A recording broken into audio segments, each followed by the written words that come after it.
Budgerigar পাখির ছোট ছোট বাচ্চারা আজকে জীবনের প্রথম ঘাস খাচ্ছে। ওদের মা বাবাকে আমি ঘাস এনে দিয়েছি খাওয়ার জন্য। ওরা ওদের মা বাবাকে দেখে একটু খাওয়ার চেষ্টা করছে। আসলে একটু বললে ভুল হবে।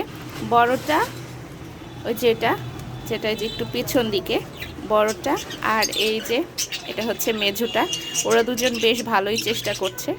আর ছোটটা তেমন একটা খেতে পারছে না। এই যে ছোটটা হচ্ছে এটা, ও একটু কম কম চেষ্টা করছে।